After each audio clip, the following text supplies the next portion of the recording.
pagi pemirsa yang saya hormati, selamat datang dalam diskusi kami hari ini dengan menemakan kebebasan pers, strategi ekonomi dan sosial untuk mengawasi kebijakan di era polarisasi. Saya Afwan Putrasini Dan saya Mau Nurdiani. Di era informasi yang bergerak begitu cepat ini, kita dihadapkan pada paradoks yang menarik. Teknologi digital telah memberikan akses informasi yang tak terbatas kepada masyarakat. Namun, di saat yang sama, kepercayaan publik terhadap media justru terus mengalami penurunan. Betul sendiri. Salah satu peristiwa yang mengembangkan menurut ini adalah kasus Fintech yang melibatkan salah seorang Presiden Prabowo pada Januari 2025. Nah, kasus itu bukan hanya menunjukkan canggihnya manipulasi, tetapi juga memperlihatkan betapa rapuhnya ekosistem informasi kita saat ini. Nah, video deepfake tersebut berhasil menipu banyak orang dengan menampilkan Presiden Prabowo seolah-olah mengumumkan program bantuan finansial dari pemerintah. Akibatnya, kerugian mencapai puluhan juta rupiah dan yang lebih mengkhawatirkan lagi, semakin menurunnya kepercayaan masyarakat terhadap informasi resmi dari pemerintah. Kasus ini hanyalah puncak gunung es dari tantangan yang lebih besar. Bagaimana media dapat menjalankan fungsi kontrolnya terhadap kebijakan ekonomi pemerintah, namun di sisi lain tidak menciptakan kejelasan pidana. Dan bagaimana menyeimbangkan kebebasan pers dengan tanggung jawab sosial di tengah polarisasi yang semakin tajam. Nah, pertanyaan-pertanyaan inilah yang akan kita kupas saja dalam diskusi hari ini. Kita akan mengeksplorasi bagaimana media dapat menjadi mitra strategis dalam membangun literasi ekonomi masyarakat, sekaligus menjaga stabilitas ekonomi nasional. Untuk membahas topik yang sangat kompleks dan multi-dimensi ini, kami menghadirkan seorang pakar yang telah berpengalaman 10 tahun dalam mengkaji dinamika ekonomi politik Indonesia. Mereka selesai dengan mempersembahkan beberapa Profesor X, dosen senior Fakultas Ekonomi yang juga aktif sebagai peneliti kebijakan ini. Terima kasih telah meluangkan waktu untuk berbagi wawasan dengan kami hari ini. Sebelum kita masuk ke pembahasan yang lebih mendalam, mungkin Prof bisa memperkenalkan diri dan memberikan gambaran umum mengenai perspektif Prof terhadap tantangan yang dihadapi ketika media dalam memberitakan kebijakan ekonomi di Indonesia saat ini. Terima kasih, saya pelajar di Fakultas Ekonomi dan Manajemen Universitas dan sekaligus saya menulis dan mengamati beberapa peristiwa dan kebijakan ekonomi. Dan menurut pengamatan saya memang ada hubungan antara media dan kebijakan dan informasi tentang ekonomi yang akhir-akhir ini memang mengalami transformasi yang sangat dramatis, artinya kemajuan teknologi digital ya, khususnya di bidang kecerdasan buatan telah menghadirkan peluang tetapi juga sekaligus tantangan yang belum pernah ada. Nah, di satu sisi memang akses informasi menjadi lebih demokratis, orang bisa mengakses dari manapun informasi itu, tetapi sekaligus di sisi yang lain tadi seperti disebutkan ada masalah validitas dan kredibilitas dan berita-berita tersebut. Ada dari pengalaman yang tidak pernah ini, tentunya apakah memiliki perspektif tentang solusi dan skala media ekonomi Indonesia? Ya, kalau zaman dulu memang sumber-sumber berita itu dari sumber yang melewati perbatasan, media itu juga terbatas dan mudah sekali orang memverifikasi apakah berita ini berita bukan ya. Tapi sekarang dengan berbagai media yang begitu secara besar memang orang bisa, setiap pihak itu melakukan penyiaran berita dan itu menjadi masalah karena belum tentu berita yang disiarkan. Baik, Prof. Mari kita mulai dengan kasus yang sedang menjadi sorotan, yaitu kasus deepfake Presiden Prabowo yang telah menyebabkan kerugian finansial yang cukup besar. Dalam era digital saat ini, media memiliki akses informasi yang sangat luas. Namun paradoksnya, kepercayaan publik terhadap media justru terus menurun. Dari sudut pandang ekonomi dan sosial, bagaimana penurunan kredibilitas media ini dapat mempengaruhi perspektif masyarakat terhadap kebijakan ekonomi pemerintah? Ya, memang dengan kemajuan teknologi kecerdasan buatan AI ini bisa dimanipulasi berita yang mestinya hoax, tetapi bisa seolah-olah menjadi sebuah kebenaran. Nah, itu di sisi yang satu, di sisi yang lain banyak masyarakat kita yang istilahnya masih pengetahuan tentang informasi digital, informasi pada umumnya itu masih rendah ya. Nah, kitanya memang berita-berita hoax yang disiarkan itu di satu sisi, dan di sisi yang lain yang kemampuan masyarakat yang masih rendah itu menimbulkan problem. Hoax itu ditangkap seolah-olah itu sebuah kebenaran.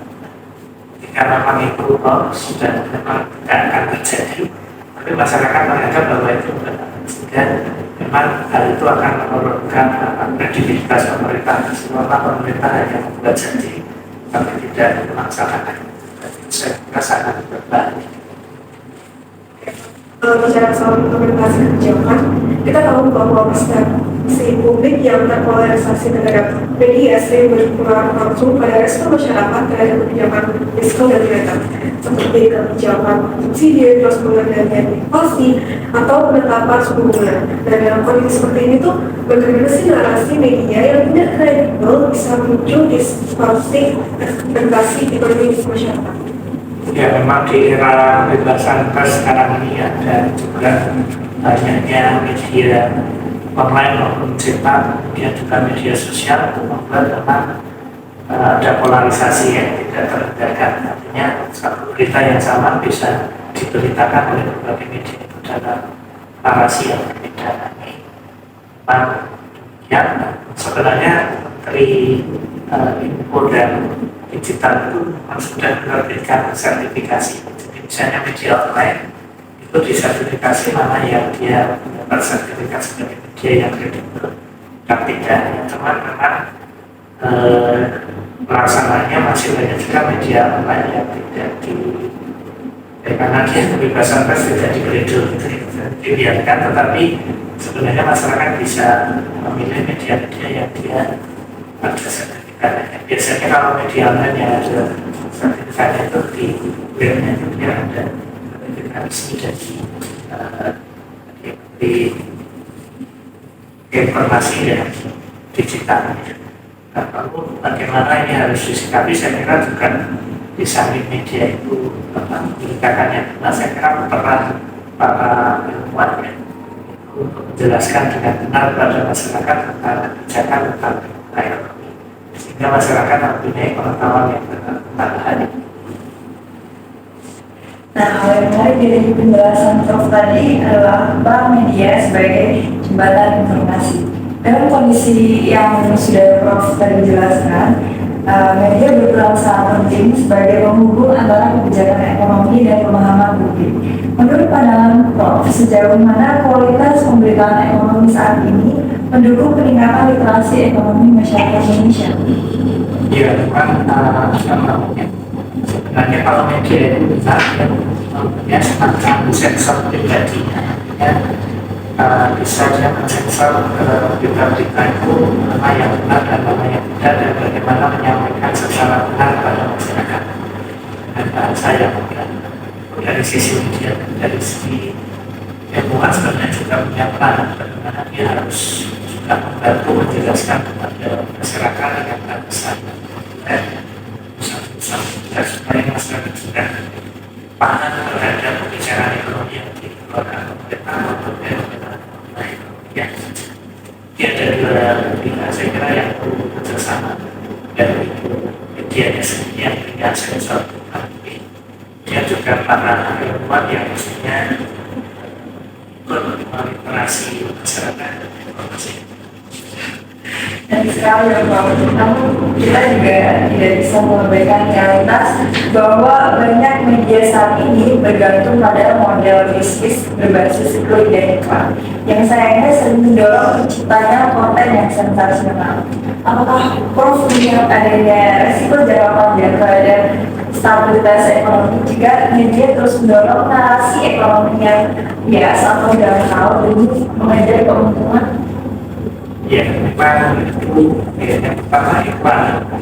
Dan yang melakukan iklan kan dibutuhkan oleh media karena media itu membiayanya. yang membutuhkan. Dalam hal iklan ini saya kira perlu iklan yang baiklah dari sisi misalnya etika, dari sisi keindahan dan materi iklan yang benar tidak menipu. Lalu dari sisi memang mengetahui di media online yang mempengaruhi sekali dia menampilkan judul-judul yang basis sebenarnya menarik, tetapi sebenarnya ketika dia diberi gambaran tentang isi beritanya dan judul beritanya itu berbeda, dan saya kira juga tentang dari isi dia perlu bicara tentang iklan dan tentang membaca juga. Terus dari sisi regulasi dan kebebasan berekspresi, dan kita sering melihat bahwa kritik terhadap kebijakan ekonomi itu seringkali mendapat atau kan ada yang dari hakim. Bahkan terkadang menggunakan instrumen hukum seperti undang-undang TE dari perspektif ekonomi politik. Bagaimana hal ini pun dapat mempengaruhi transparansi kebijakan dan kepercayaan investor terhadap Indonesia. Ya, sebenarnya investor itu juga membutuhkan berita-berita yang objektif, artinya bukan berita yang poles, tidak itu mereka tidak dapat menjadi basis pengambilan keputusan bisnis. Memang kalau kita ada istilah kalau di pers itu ada pandai ya, peneliti mutlak ya. Karena ketika yang terlalu keras ada pemerintah misalnya kontrak produktif memang misalnya medianya bisa diberi dikatakan media memang harus pandai-pandai dipakai secara objektif, tetapi tidak menyakiti siapapun khususnya pemerintah yang mengeluarkan kebijakan. Saya kira yang tidak sepertinya perlu media juga harus cover menurut saya. Artinya harus objektif memberitakan sesuatu karena semua pihak atau stakeholder yang terkait dengan berita itu harus sampai ada satu orang atau pakar doang saja ini pemerintah tidak dikawal. Dalam konteks kondisi sosial saat ini, kita tidak bisa memberikan fakta bahwa dalam kondisi polarisasi sosial yang cukup tajam, narasi ekonomi itu sering dipolitisasi oleh media maupun elit politik. Nah, bagaimana Prof melihat dampak dari politisasi narasi ekonomi ini terhadap kohesi sosial dan kesejahteraan ekonomi antar kelompok masyarakat? Ya, memang akhir-akhir ini atau sudah lama juga bahwa karena kesenjangan ekonomi itu kan pemicu yang paling gampang karena soal sosial dan lain-lain. Jika berita yang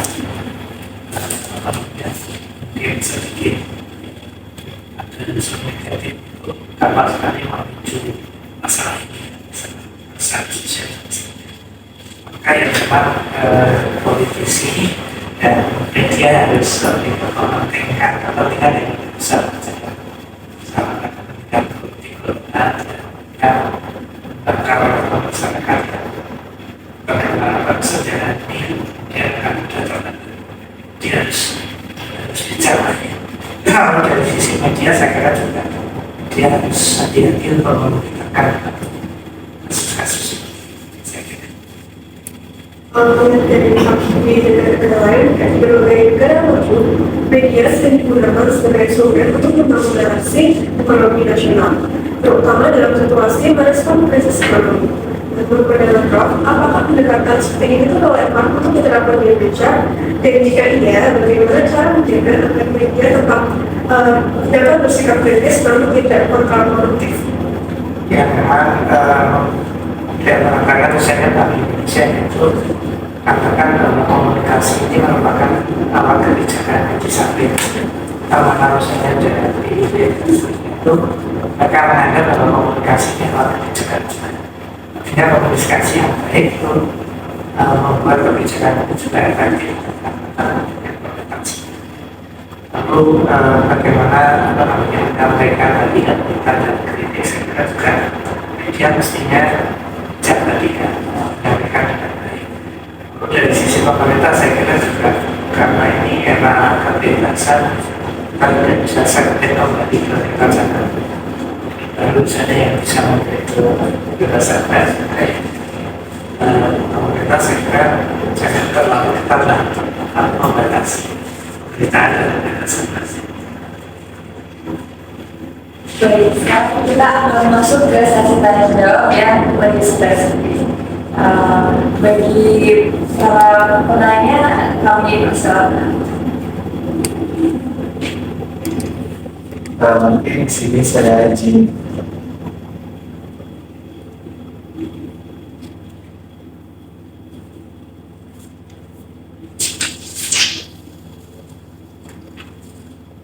Di sini saya coba izin nanya. Sebenarnya dari pembahasan Prof sama teman-teman tadi, di sini aku ingin satu pertanyaan nih. Tadi kan udah dibahas dari awal tadi, khususnya mengenai media dan AI ya. Dan kita tahu juga sekarang juga itu semua sedang marak-maraknya. Nah, jadi di sini menurut analisis Prof sendiri, apa aja resiko secara makroekonomi yang mungkin terjadi akibat dari penyebaran informasi ekonomi palsu yang sedang marak-marak ini sekarang, dan bagaimana media seharusnya diatur secara proporsional untuk mengantisipasi hal-hal tersebut? Ya, jadi memang kalau dari contoh nyatanya memang banyak yang berita-berita yang kemudian membuat kondisi makroekonomi tidak stabil. Misalnya ada berita soal misalnya sambutan yang mengalami kesulitan gitu ya.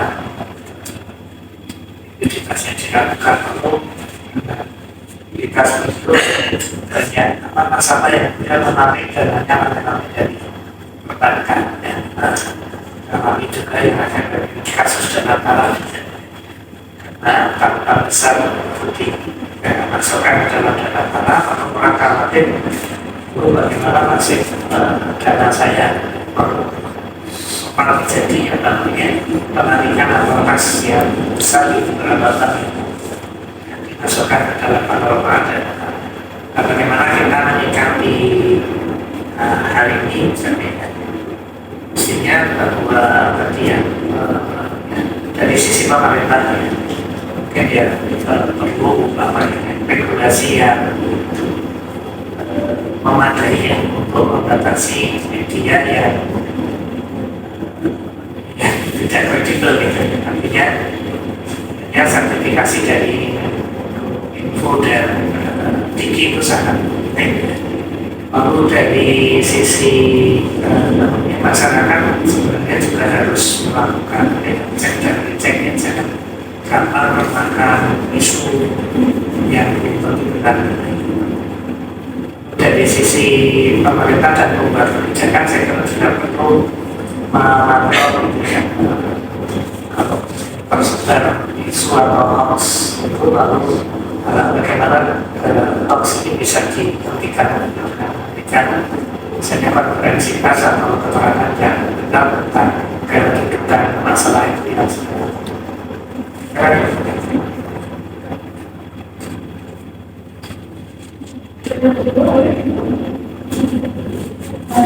Terima kasih atas kesabarannya. Saya ingin bertanya,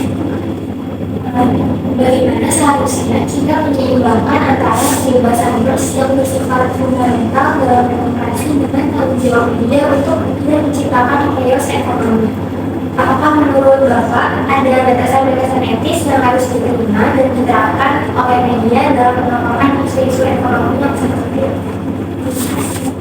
Ya, pertanyaan yang menarik saya cek.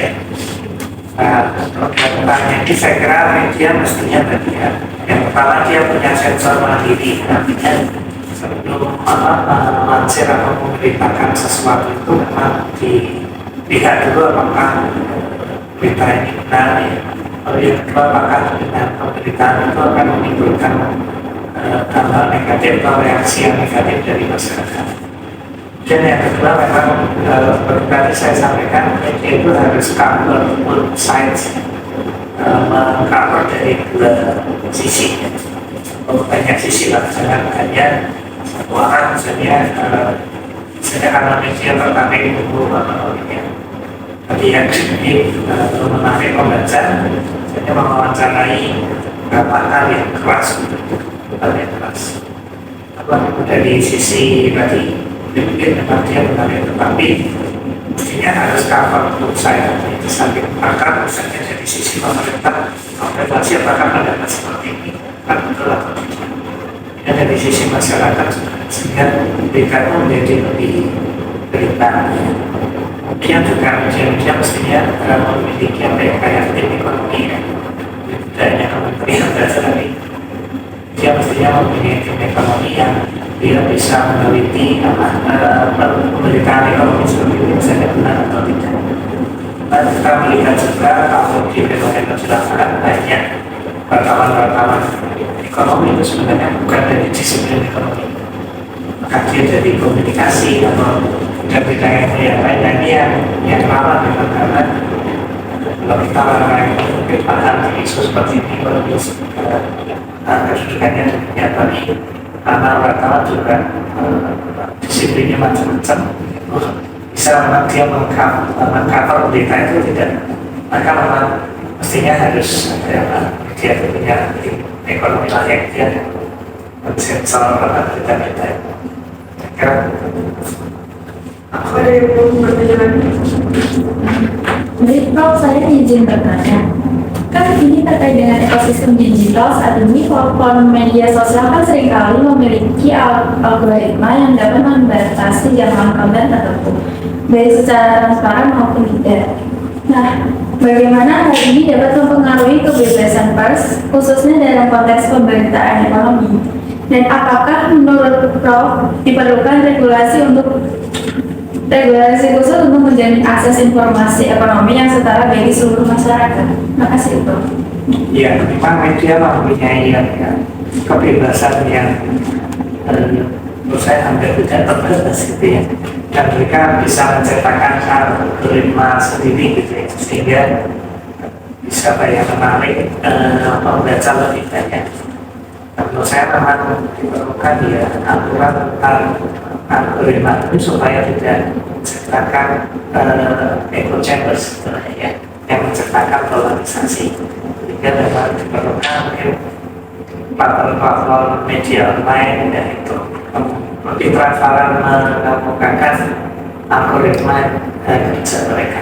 Saya kira yang belum ada ya di aturan pemerintah tentang pengaturan algoritma media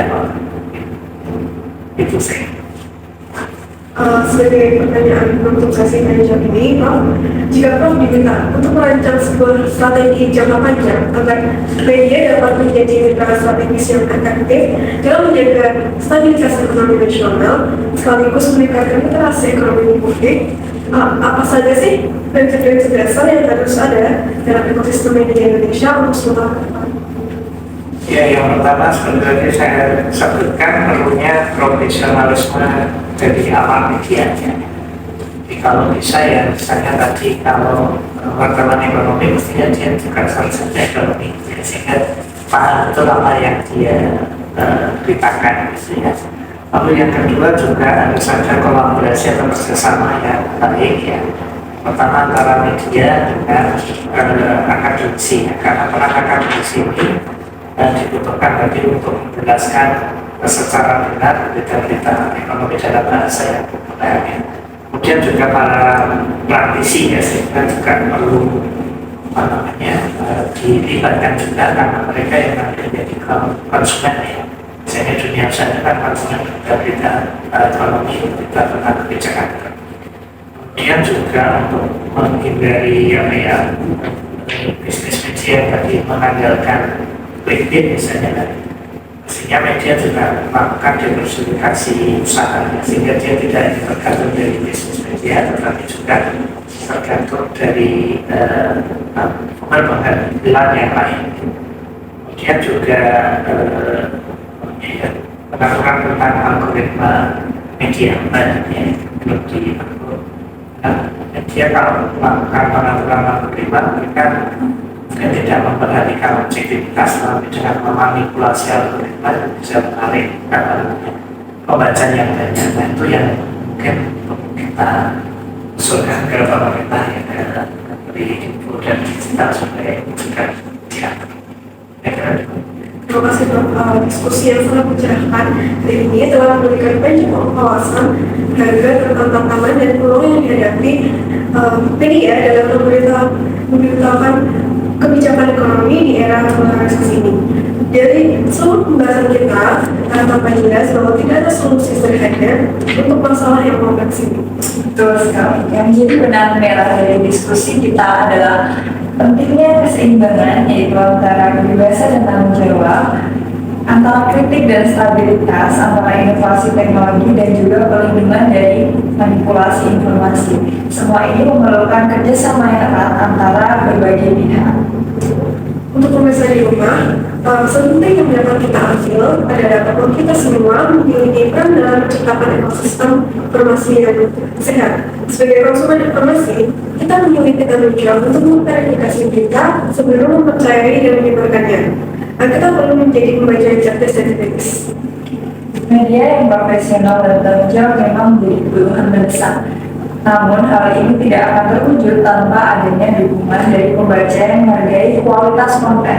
Kita perlu beralih dari budaya konsumsi informasi yang instan dan sensasional menuju apresiasi terhadap jurnalisme yang mendalam dan juga berimbang. Dan sebagai penutup, apakah ada pesan khusus yang ingin Prof sampaikan kepada masyarakat Indonesia terkait dengan topik yang kita bahas hari ini? Ya, pesan saya memang sederhana tapi penting ya, bahwa kemajuan ekonomi Indonesia itu tidak hanya bergantung pada kebijakan pemerintah yang tepat, tetapi juga pada tingkat literasi dan pemahaman masyarakat terhadap isu-isu ekonomi dan kebijakan ekonomi. Nah, media dalam hal ini berperan sangat krusial ya. Nah, kepada media saya berharap bahwa mereka bisa mengemban amanah sebagai pendidik atau edukator dan sekaligus juga sebagai watchdog atau pengawas dari kebijakan-kebijakan ekonomi pemerintah. Lalu kepada masyarakat saya kira jadilah konsumen informasi yang cerdas, dan kepada pemerintah tugasnya adalah menciptakan lingkungan yang kondusif ya bagi berkembangnya jurnalisme ekonomi yang berkualitas. Jadi kita harus ingat bahwa stabilitas ekonomi itu bukan hanya tanggung jawab pemerintah, Bank Indonesia dan pihak-pihak pengambil kebijakan, tetapi juga tanggung jawab kita bersama. Sehingga tanggung jawab kita bersama adalah menciptakan iklim informasi yang sehat dan konstruktif, hingga harapannya dengan demikian ekonomi stabil dan lebih maju dari luar. Saya kira Terima kasih Prof. Nugroho atas wawasan yang sangat berharga yang Prof sudah share ke kami hari ini. Diskusi hari ini menunjukkan bahwa masa depan media dan ekonomi Indonesia yang sangat bergantung pada kemampuan kita untuk berkolaborasi dan mencari solusi yang seimbang dan juga berkelanjutan. Kebebasan pers bukan kebebasan tanpa batas, melainkan kebebasan yang disertai dengan tanggung jawab moral dan sosial. Di tengah era polarisasi ini, media yang profesional dan bertanggung jawab menjadi salah satu kunci utama dalam menjaga stabilitas ekonomi dan sosial. Kepada seluruh peserta, terima kasih telah menyimak diskusi kami pada hari ini. Mari kita semua berkomitmen untuk menjadi bagian dari solusi dalam membangun ekosistem informasi yang lebih sehat dan produktif bagi kemajuan bangsa. Sampai jumpa di edisi mendatang. Tetap kritis, tetap bijak, dan tetap optimis dalam membangun Indonesia yang lebih baik. Selamat pagi dan salam sejahtera bagi kita semua. Terima kasih.